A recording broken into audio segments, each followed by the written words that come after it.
Now that Democrats are going on the offense and calling out MAGA Republicans for some of their dangerous and frankly, truly very weird ideas, MAGA Republicans are complaining and whining that they are being bullied. Yep, Donald Trump sent JD Vance to do a media tour over the weekend, and one of Shady Vance's talking points that he hit when he spoke to the various media outlets is that he's accusing Democrats of engaging in name-calling and schoolyard bullying. He says they're engaged in a schoolyard bullying campaign against him.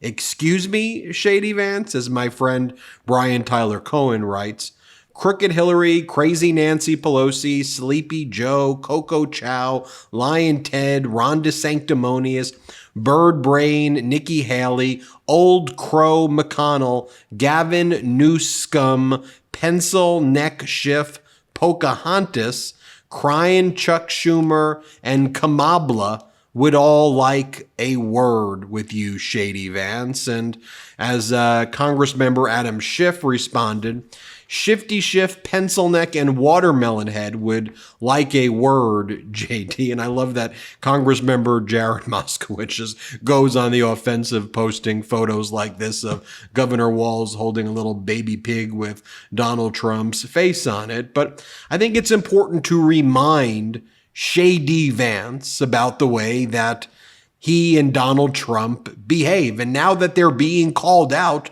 now that Democrats are not holding back in defense of our democracy, to see these MAGA Republicans just whine and say, stop bullying us, stop bullying us. Someone said that they're one step away from saying, when they go low, we go high. Is that really where you're going with this, Shady Vance? Because I recall not so long ago when Don Jr. posted things like this. Got my Paul Pelosi Halloween costume ready. Yup, when Nancy Pelosi's husband was almost killed during a break-in and attempted murder at his home, Donald Trump and Usay and Kusay, his sons, Don Jr. and Eric, and the whole MAGA crew came up with the conspiracy that Paul Pelosi was involved in a homosexual relationship with the person who tried to kill him, and then they mocked Nancy Pelosi and Paul Pelosi for that. Nothing like spreading conspiracies and being homophobic at the same time that says MAGA like that does. Here, by the way, is what I could show you 5 clips like the one I'm about to show you. I'll just show you this one right here, where Donald Trump mocks the attempted murder of Nancy Pelosi's husband. Play this clip. And we'll stand up to crazy Nancy Pelosi, who ruined San Francisco. How's her husband doing, by the way? Anybody know?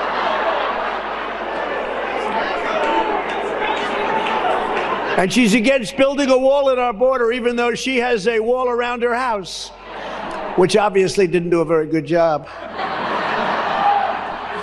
And by the way, let me just show you that this isn't isolated to one speech, that this was a major talking point of Donald Trump's, in addition to Hannibal Lecter and saying he doesn't want to get eaten by, rather get electrocuted than eaten by sharks. Just so you see, this is what Trump consistently talked about, mocking Nancy Pelosi's husband, spreading conspiracies because he was almost killed in an attempted murder by a deranged MAGA supporter. Here, play this clip.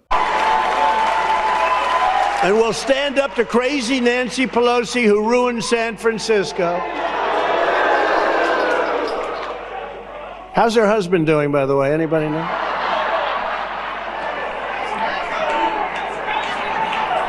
And she's against building a wall at our border, even though she has a wall around her house, which obviously didn't do a very good job.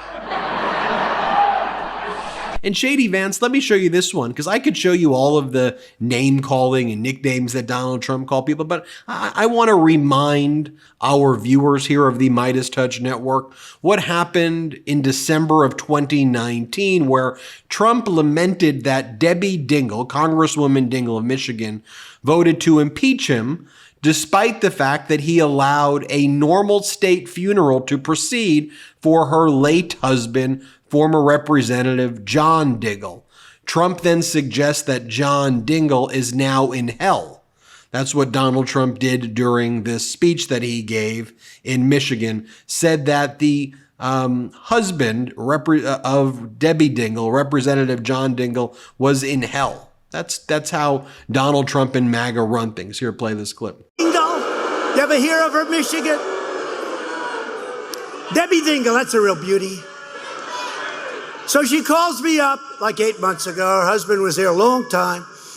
But I didn't give him the B treatment. I didn't give him the C or the D. I could have. Nobody would have, you know. I gave the A+ treatment. Take down the flags. Why are you taking them down? For ex-Congressman Dingell. Oh, okay. Do this, do that, do that. Rotunda, everything. I gave him everything. That's okay.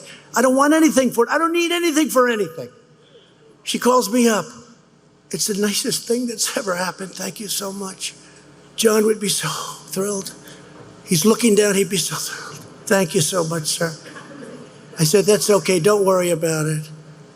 Maybe he's looking up. I don't know. I don't know. Maybe. But let's assume he's looking down. But I gave him A+, not A, not B+, not B. I gave him the A+. And she called me so nice. Oh, I won't go into the conversation because it's not fair to do that. But so Shady Vance, when Governor Waltz gives speeches and says that the ideas of MAGA, like taking away people's rights and freedoms and taking away IVF, like who's asking for these things, that these things are just very weird. That's just called telling the truth. Here, play this clip. And I said it. I want to be clear. I didn't call anybody names. I spent enough years in that lunchroom to know bullies when I see them.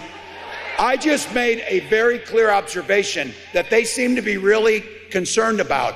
I pointed out that taking away reproductive freedoms, banning books, raising the price of insulin, trying to hurt labor unions, nobody's asking for that weird crap. No one's asking for it.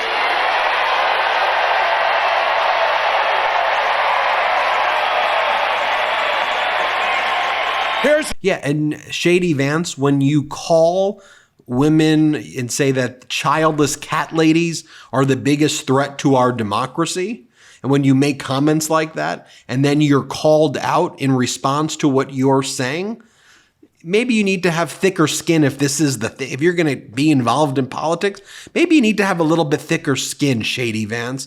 Like here, when Congresswoman Titus in the incredible Nevada rally said this, can you not handle this, Shady Vance? Here, play this clip. You know, by the way, I'm one of those miserable, childless cat ladies.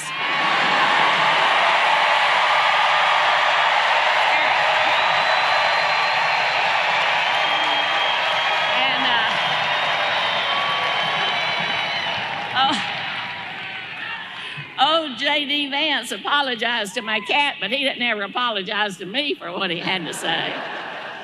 So I got a word for J.D. Vance. You better hide behind that sofa because we're coming for you.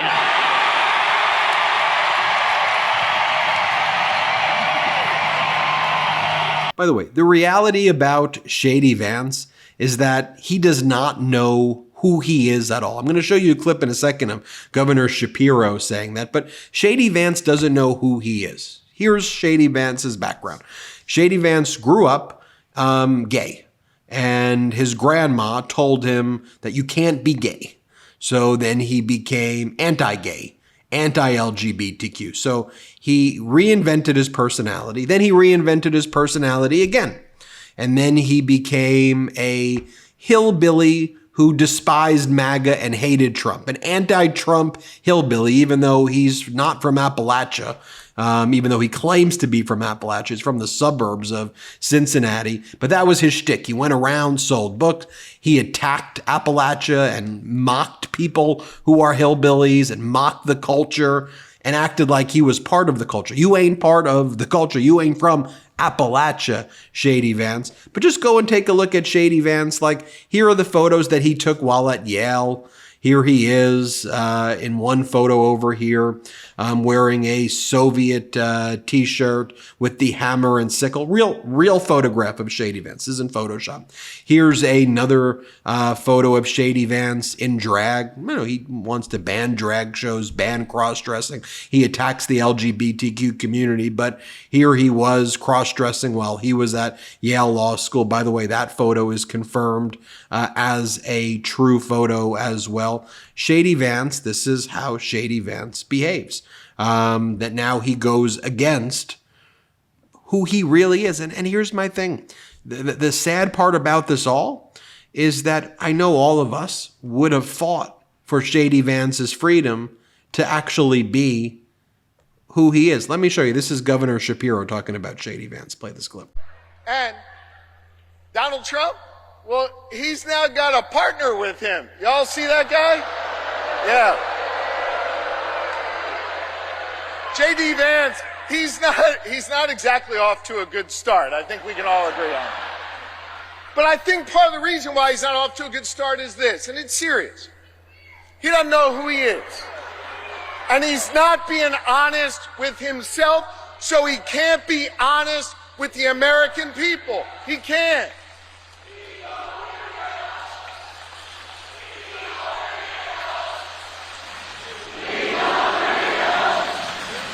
Now,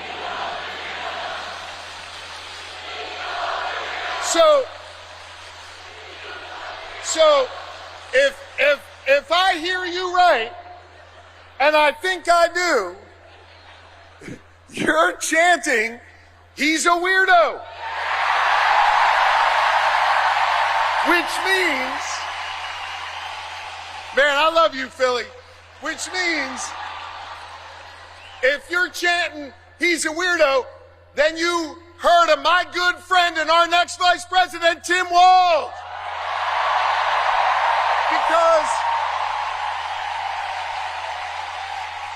Tim Walz, in his beautiful Midwestern plain-spoken way, he summed up J.D. Vance the best. He's a weirdo. And here was Shady Vance's interview on CNN where he talks about, oh, they're weird. They're shaking hands. I don't even know what Shady Vance is even trying to say here. Play this clip. I had just been announced as the VP nominee. I gave my big speech and I saw my wife and I gave her a big hug and a kiss because I love my wife and I think that's what a normal person does. Tim Waltz gave his wife a nice firm Midwestern handshake and then tried to sort of awkwardly correct for it. So I think that what it is two people, Kamala Harris and Tim Waltz, who aren't comfortable in their own skin because they aren't comfortable with their policy positions for the American people. And so they're name calling instead of actually telling the American people how they're going to make their lives better. I think that's weird, Dana, but look, they can call me whatever they want to. You're saying Tim Walz doesn't have affection for his wife? I don't even understand that. I said that he acted weird, which he did, on a national stage in front of his wife and in front of millions of Americans. And here, during Shady Vance's interview with CNN, he defends Donald Trump meeting with white supremacist Nick Fuentes. Here, play this clip. That dinner that Trump had, and of course it was Kanye West, the guy that's praised Hitler, who arranged it all. That was back a year and a half ago, and Trump still hasn't given a full-throated denouncement of this guy who said that terrible stuff, but he's a white supremacist. Look, I think President Trump has issued plenty of condemnations on this. The one thing that the one thing I like about Donald Trump, John, is that he actually will talk to anybody, but just because you talk to somebody doesn't mean you endorse their views. And look, I mean, Donald Trump spent a lot of quality time with my wife. Every time he sees her, he gives her a hug, tells her she's beautiful, and jokes around with her a little bit. I'm not at all worried about Donald Trump. I'm worried. And here's Shady Vance talking about taking away women's reproductive freedoms on CNN. Here, play this clip. On that issue, a few months ago, on the question, his position, which you've adopted, is it is up to the states. I spoke to a woman named Kate Cox. She lives in Texas. Sure. She was 20 weeks pregnant. Her fetus was diagnosed with a disease it was a deadly genetic condition called trisomy 18. She said that carrying the pregnancy, she was told this by her doctors, to term, if the fetus even survived, would hurt her chances for having more children, which she and her husband desperately wanted. Why is not allowing her to end that pregnancy helpful or supportive of expanding families like you want it to be? Well, first of all, Dana, my heart breaks for this woman. I don't know her personally. I've certainly heard the story, and our heart breaks for her. And we want people to have healthy, happy families. And it's extremely unfortunate that sometimes, medicine, the act of God, whatever happens, it just doesn't work out. What the president has said, I think, very clearly is that he is not trying to prevent women who have non-viable pregnancies from getting access to the medical care that they need. But allowing the states to decide, a place like Texas, which has very strict laws now, doesn't allow a Kate Cox to end a pregnancy that is fatal and could potentially hurt her ability to have more kids. But what President Trump has said is that we are going to let voters make these decisions. And again, Texas might have a view that President Trump disagrees with. They might have a view that President Trump agrees with, but you've got to let the voters make these decisions. So you're comfortable with that law in Texas? I'm not comfortable with anything, Dana, because I'm not passing judgment on what these laws should be. You ask me my own personal view. I campaigned against an Ohio referendum, but I think that we have to let voters decide. And when they speak their mind, you have to be respectful. Agree or disagree with whatever voters decide, they're going to make these decisions. And one of the ways the script has been flipped on these MAGAs as well is now Vice President Kamala Harris is drawing crowd sizes that are way bigger than Donald Trump's. In the same way Shady Vance is out there whining and complaining about being bullied. A hit dog will holler. What is Donald Trump doing? Donald Trump is lying. A hit dog will holler, and he's saying that Vice President Kamala Harris's crowds are AI generated, that she's really not having these crowd sizes, that this is all made up, this is all AI. Donald Trump does post after post after post after post saying that her crowds are AI. Donald Trump, what are you talking about? Just grow up, just behave. This is who the Republicans want to give the nuclear codes to, someone who is putting out deranged conspiracies that the crowd is AI. Just take a look, though. Here's a Donald Trump. I'm going to show you. Here's Donald Trump, what he does, and you'll see not AI. Here's Donald Trump. One of the things Donald Trump does is when he gets off the plane, he waves, or when he gets on the plane, he waves to nobody. And then he pretends that there's a crowd here. They then actually generate crowds in videos that Donald Trump's campaign cuts where they try to make it look like he's waving to a crowd when there is no crowd. Just actually watch this.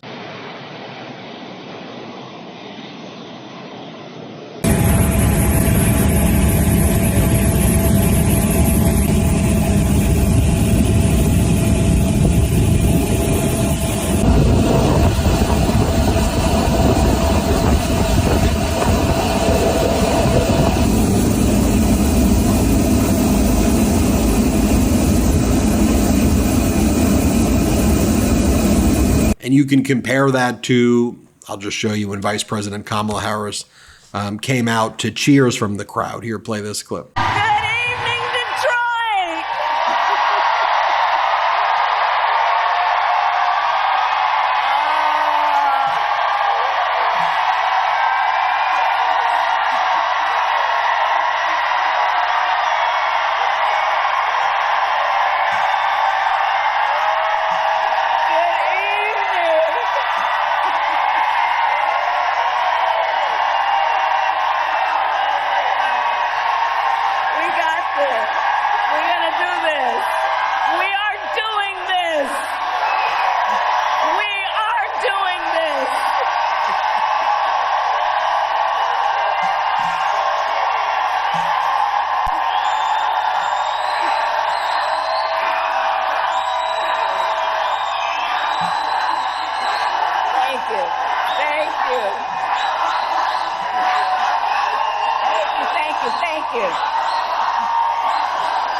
Finally, I'll leave you with this. This was a Fox host talking to Caroline Leavitt, Donald Trump's campaign communications director.